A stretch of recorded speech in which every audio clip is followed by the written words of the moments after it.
Hello, my name is Katie Mathews, and I am the campus minister for Liturgy and Sacraments here at UD.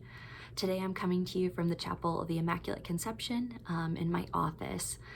I have been incredibly inspired by the messages shared by so many of you throughout the season of Lent, and I'm really excited to have the opportunity to share my own reflections with you today.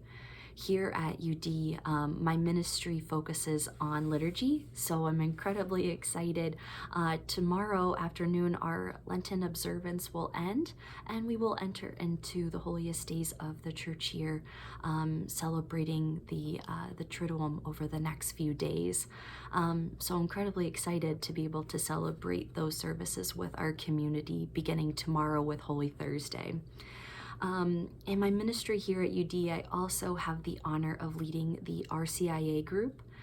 For those who are unfamiliar, RCIA stands for Rite of Christian Initiation for Adults. And this is a process for anyone who is interested in learning more about the Catholic faith and who is discerning becoming Catholic.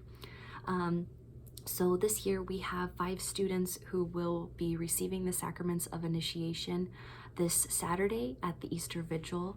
And these students have been preparing for this for months. So I ask that you please pray for those, especially in our UD community, who are journeying through the RCIA process, as well as those who are going through the RCIA process all over the world. Here in our community, I ask that you pray for Alex, Isaac, and Terrence, who will be baptized, receive the sacraments of confirmation, and also receive the sacrament of First Eucharist on Saturday during the Easter Vigil. And I also ask that you pray for Mark and for Tyler, who will be confirmed on Saturday and who will also receive their First Communion. So please pray for these students. And likewise, if you or anyone that you know is interested in going through the RCIA process next year, please reach out to me. And I also am available to help in the process of confirmation preparation. So perhaps someone that you or someone you know was baptized Catholic, but haven't received the sacrament of confirmation and you're interested in doing that, we also have that opportunity here at UD. So please reach out to me if you're interested in that. So looking at today's readings, I wanted just to highlight a couple points that stand out to me.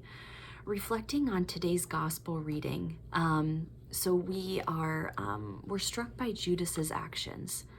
And the gospel begins as Judas goes to the chief priests and he asks what he would receive in exchange for handing Jesus over. And later on, as Jesus and the disciples are eating a meal together, Jesus shares that one of the disciples will betray him.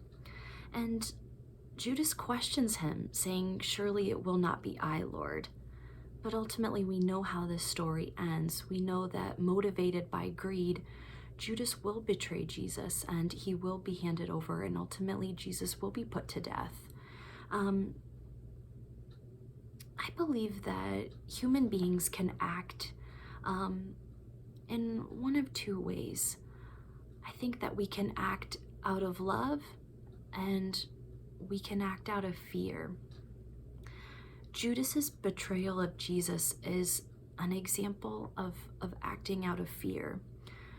When we act out of love, we are moving with and toward God. When we act out of fear, we're moving away from God. As our Lenten experience draws to a close and we prepare to celebrate the Triduum, let us have the courage to strive to act coming from a place of deep love and understanding, rooted in our relationship with God. In today's first reading from Isaiah, the servant is faithful. Despite facing troubles, the servant reminds us that the Lord God is our help. This is an example of acting from a place of love. And so may we trust in God's loving help, given freely to each of us. As we celebrate the mystery of Jesus' passion and resurrection over the next few days, May we be open to experience the graces that God shares with each of us throughout this week. Let us continue to pray for one another, and please know of my prayers for each of you. Thank you very much.